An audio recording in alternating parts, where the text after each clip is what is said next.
Now we want to hear from some of the members, just like you, who are ready to fight, ready to lead when it mattered the most. They stepped up to the challenge, and they never backed down. Robin Edwards, president of AFSCME Local 3051, is living proof that political power paves the way for organizing victories. Hi, I'm Robin Edwards. I'm a child care provider from Detroit.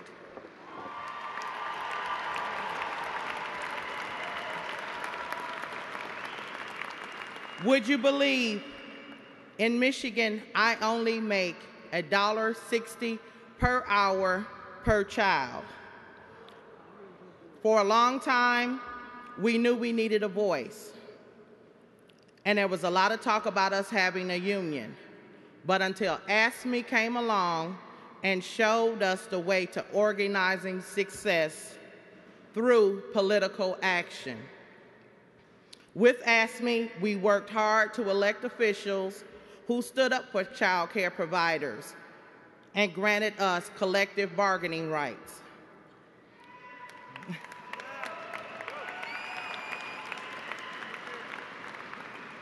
In January, we ratified our first contract, and we are now 30,000 strong child care providers.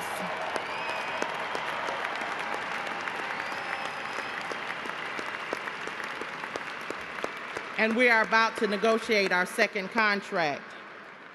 I love caring for children, but AFSCME has awakened a new passion in me, politics.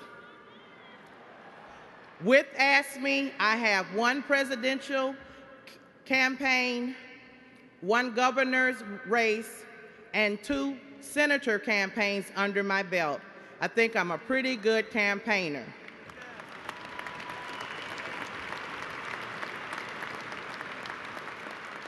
We've got some tough midterms coming, and I want you to come and join me on the campaign trail. Thank you. Amen, Robin.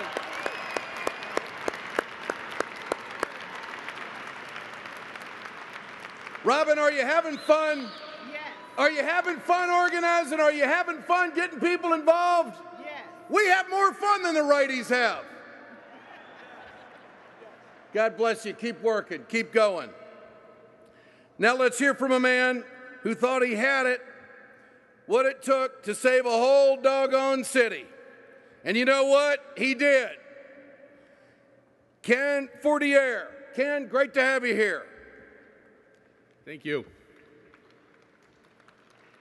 I'm a recycling driver in the village of Johnson City, New York.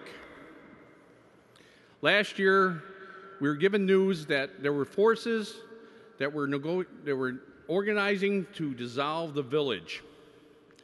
Dissolving the village would have meant loss of almost 100 jobs. Our contract would have been thrown out, and our community would have suffered with poor services. I knew I had to do something, and I knew I had to lead the fight. I started organizing our union, used every political tool in the book. We ran an effort like a political campaign that you never saw before. Soon our sisters and brothers in the police and fire department were joining the fight. Even neighborhood families were joining in to help us. We were organized. We fought hard. We took no vote for granted. On the day of the vote, one of our union members spent 2 hours with a 97-year-old woman to get her to the polls. Guess what? We won by 1 vote.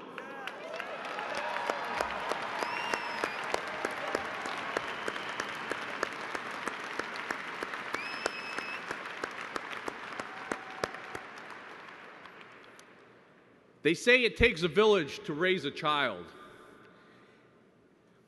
And I say it takes a union to save a village.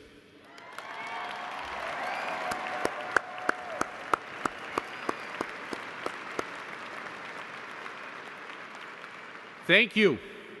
Thank you, Ken. Great work. It does take a union to save a village. Amen to that. Our next speaker is Sheila Hill, a corrections officer from Maryland. We all know a union is strongest when everyone pulls their weight. Listen to this. Good morning, brothers and sisters. My name is Sheila Hill. I'm your favorite correctional officer. State employees in Maryland saw the shade of job protection and respect that the collective bargaining tree could provide. With the help of the National Union, we organized and planted that seed of collective bargaining. Members walked many miles through the city and through the state capitol until the first bud came up. Governor gave us state employees collective bargaining by executive order in 1996. Members changed their shoes, organized, nurtured that bud into a tree, and collective bargaining became law in 1998.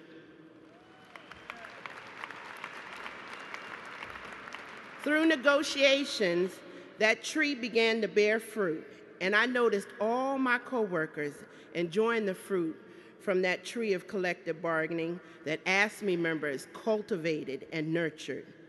And I'd asked them to become an AFSCME member to help grow this tree of job protection and respect. I told them that if they became a member, the fruit would be even sweeter. But they kept eating. If you don't want to become an AFSCME member but continue to enjoy the fruit, then you need to pay your fair share, because we paid ours.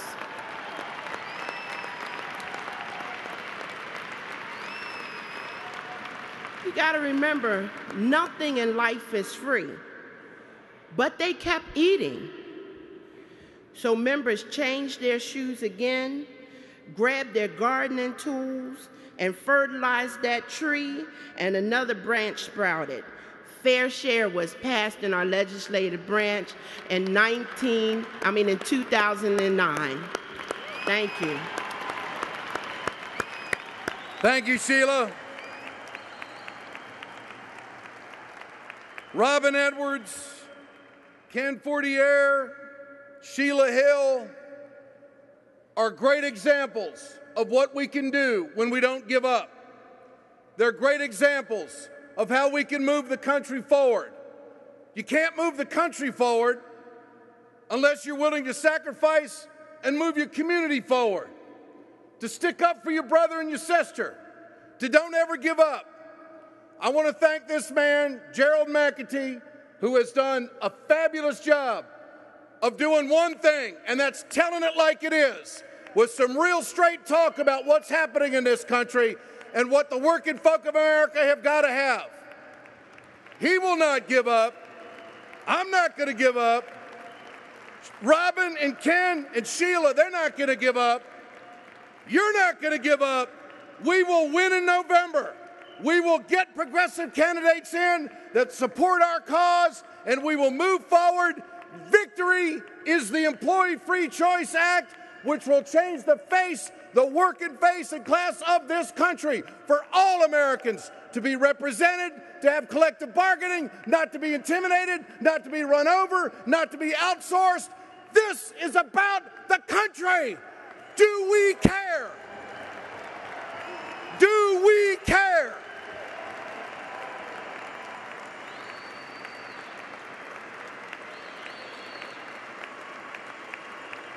We do.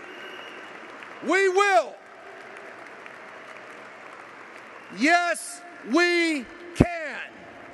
Yes, we can. Yes, we can. Yes, we can. Louder. Yes, we can. Louder. Yes, we can. Louder. Yes, we can. Yes, we can. Yes, we can. God bless you. Let's go get them.